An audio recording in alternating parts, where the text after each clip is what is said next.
Hello and welcome to I think it's day 3 of my doTERRA Global Convention vlog. I am at the Boulangerie, Eva's Bakery. This is actually where I was on Friday. It's not Friday right now because my phone died that day. I couldn't finish recording. But I wanted to give you a quick overview of what happened on Friday. So we ate breakfast at Eva's. I ate with Linda of, I'm not even going to try to say her Instagram name, but I'll link it up below. Friday morning focused on science. So they introduced the third-party testing organization that tests all of doTERRA essential oils. It's called APRC. And I thought when I was first listening, like, oh, this just must be like another doTERRA-owned company. Nope.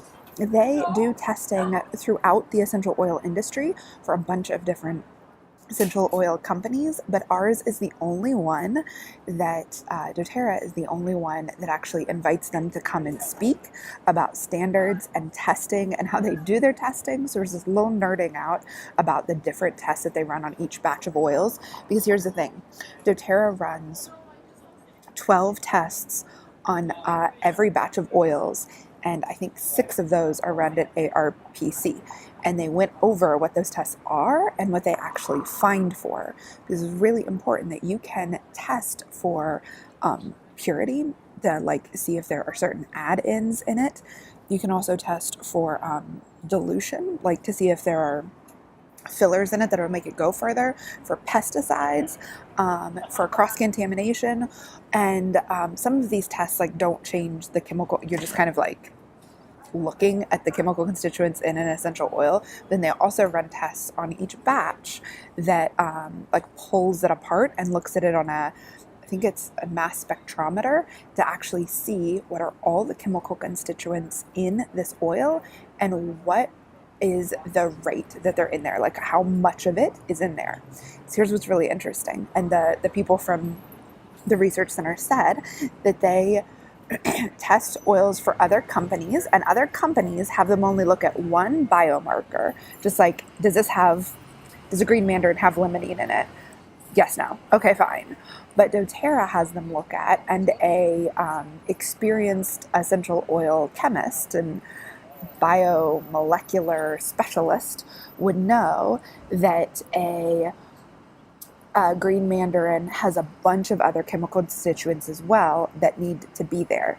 And what's interesting is the guy who explained his research from Roseman University, just a totally different, not associated with doTERRA organization, decided to research the biomarkers and the fingerprint of essential oils. I talked a little bit about that on day 1 because his colleague kind of introduced his research, and then he went super, super in depth. And the thing is that essential oils work differently on healthy human cells when they have all of the chemical constituents, not just one, but the other essential oil companies are only searching for one in each oil, maybe two in some of the more complex oils. Not only does doTERRA have them run all these tests, they first have them do it on a sample that, when we get new oils from a new location, or even the same oil from a different location, like we're getting pink pepper both from Peru and from Kenya. The distillery there sends a sample to the APRC. They test it. They then give the report to doTERRA. doTERRA decides if they're going to work with this place, and then every new bulk order of oil gets tested. So it goes to doTERRA, then it goes to the APRC, and then it goes back to tests at doTERRA, because doTERRA has internal quality control, and then it is either accepted or it's sent back. And often, and the APRC guy said this, when we test oils for doTERRA that don't meet doTERRA standards, our other clients then buy those oils. In other words, the oils that don't reach doTERRA standards, other oil companies buy and sell to you. So he also said, to be clear, doTERRA has the strictest standards of anybody that we test for. Their purity, they're not being messed with, not have anything added. They talked a lot about how you can spike an oil by adding things to it so it smells stronger or it has this effect greater. None of that. No messing around with nature's magic when it comes to doTERRA oils. And you can look at the APRC. What's really interesting about them is not only do they test the oils themselves, but they also do tons of essential oil research for the entire industry. And they said that in their testing and their research to see, like, does this oil affect this disease pathway, they will run the test with just other essential oils in the field, and they won't be able to get the same results. The thing with running the test with doTERRA oils is that you get consistent results across your experiments. In other words, every batch of oil gives consistent results. And then the next speaker, I know I'm like nerding out, but the next speaker came from Roseman University. He just decided on his own to test. He bought oils from the doTERRA website, tested them on healthy liver cells. He was looking to see if you could tell like essential oils apart based on what they do on a cell versus like based on the spectrometer when you break it all apart and look at the individual constituents. And he had all kinds of findings, and one of the big that stuck out with me is doTERRA's are always consistent. And he then got what he called the competitors 1 through 4, and also just lab grade individual constituents like limonene or B-chlorophyll. And he did tests on different bottles of doTERRA from different batches and different competitors and just lab grade aromatic compounds, which is like not the essential oil, it's just one of the compounds. And yeah, his results were super cool. I'm not gonna make you nerd out on them anymore. After the science, there was this really great usage panel where they had people who use essential oils and use them regularly for a whole host of issues, make recommendations. So someone was talking about fertility and hormones and female health. One was talking about digestive health and what he uses for his digestion.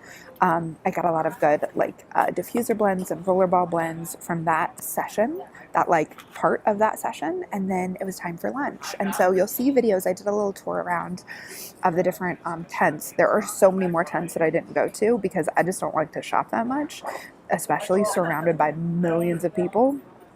Okay, tens of thousands of people. So the EOS booth is by far the prettiest, and they have the most amazing stuff in there. I didn't buy anything because I just got too overwhelmed. I couldn't focus, and there were just like people jostling everywhere. But then there's also the Get Oil Supplies tent, which is a big white tent you'll see. Had tons of different like kits for making rollerballs.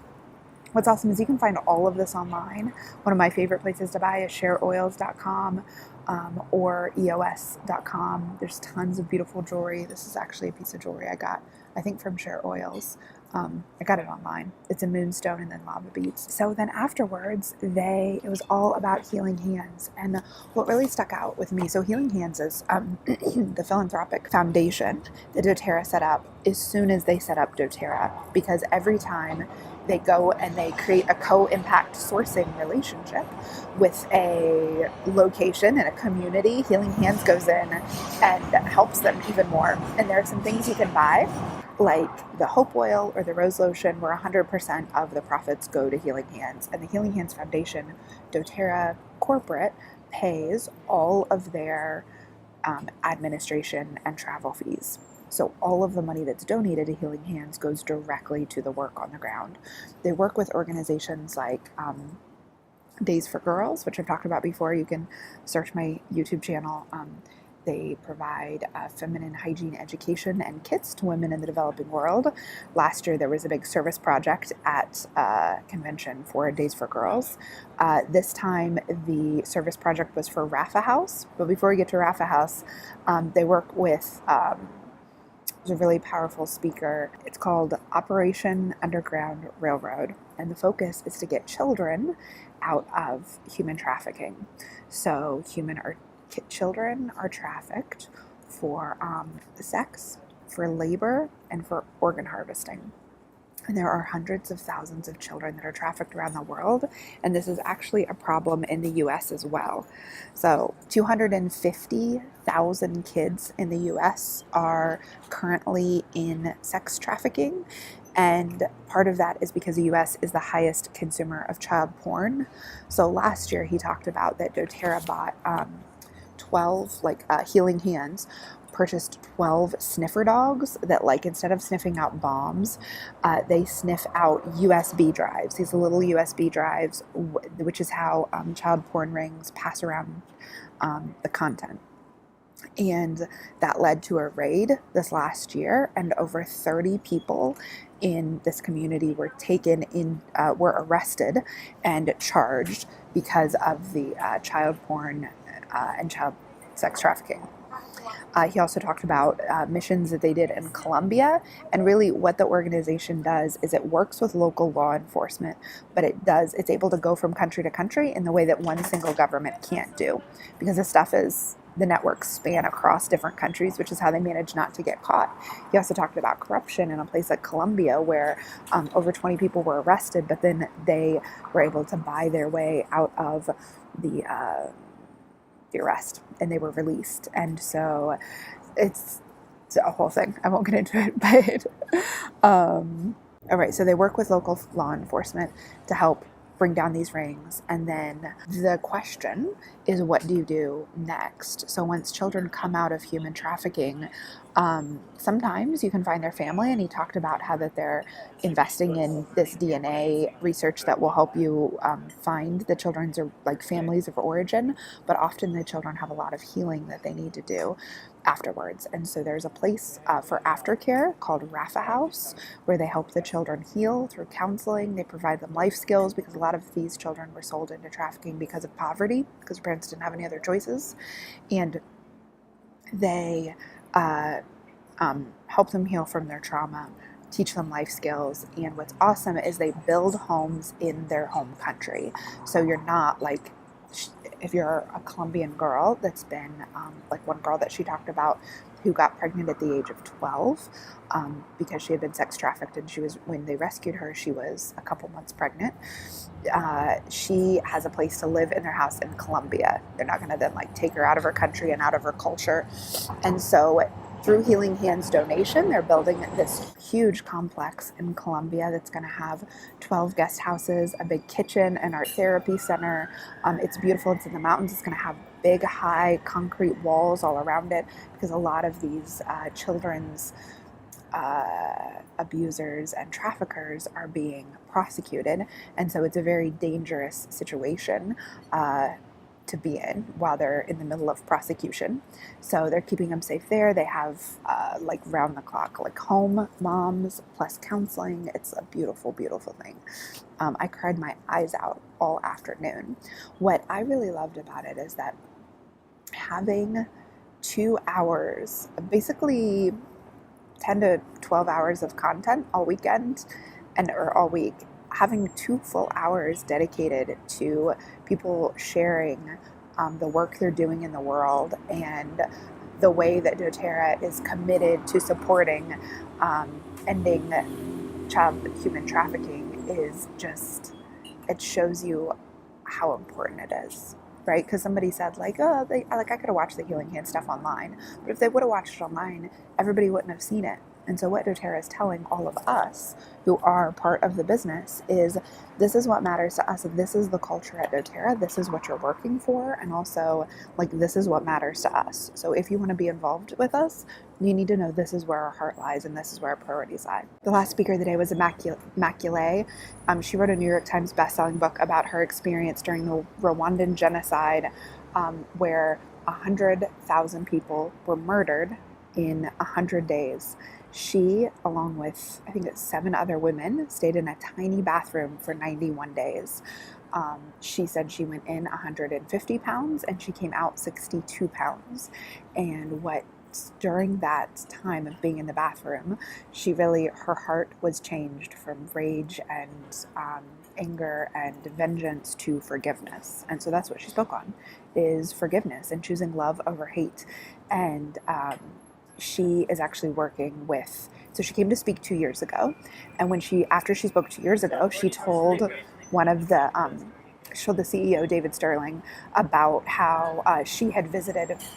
She does a lot of work with orphanages now, because there are so many orphans in Rwanda because of the genocide, even though thousands of children were murdered also. There are a lot of orphans there because their parents were killed. So she goes around now and uses her voice and her platform to help those orphanages. So she was telling the CEO, David Sterling, about the school in a village in Rwanda that was just falling apart. It was filthy. It smelled horrible because the bathrooms didn't work. And there were like 300 kids there, and they were all sleeping kind of on top of each other in just a few rooms. And their parents had paid, these nuns set it up so that poor kids could go to school, because you have to pay fees to go to school. And so it was really inexpensive, just a couple dollars for a year. And then you lived there 9 months out of the year, and it was just such bad living conditions.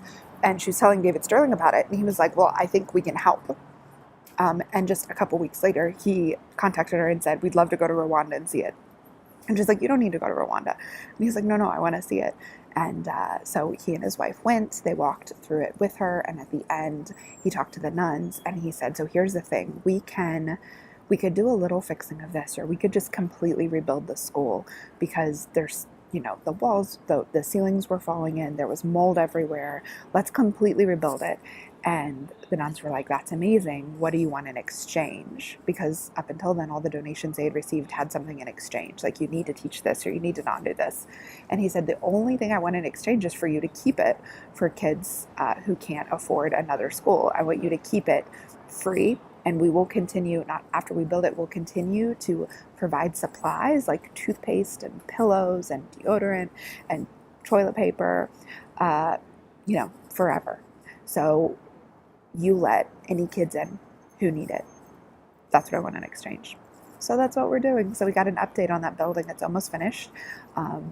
Building in Rwanda is a lot different than building in America. So they showed some videos of how it's built, step by step, of carrying the concrete up the stairs to the 3rd floor to then pour the concrete out from a bucket on your head onto the floor to make the floor. And it was just beautiful. So I cried a lot. It was a beautiful day. After that, you're going to see I talked to Jo. Jo is new to dōTERRA, and she is just like learning all about it. So I asked her what she liked about convention. I hope you've enjoyed these videos. Today is much longer than usual because I kind of wanted to explain a little more about what it is, and I have time because I'm not rushing around. Isn't it beautiful? Hope you guys have an excellent day, and you'll see the next day's video, Saturday's video, tomorrow. So stay tuned. Make sure you've subscribed if you haven't, and let me know if you enjoy this. I can do more vlogs whenever I travel. Just let me know. Have a great day, guys. Bye.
Hey everybody, so my name's Jo, I'm from Australia and I've come to the dōTERRA convention for the first time this year, and my favourite thing today was hearing all about the Healing Hands and the Operation Underground.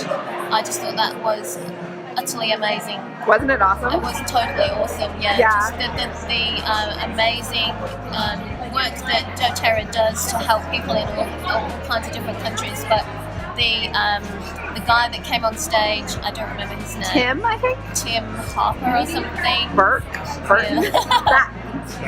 Ballard. Yeah. We'll get there. Yeah, who is the one who goes in and is part of the team that saves the children from pedophiles. I found that the most amazing. It's so awesome.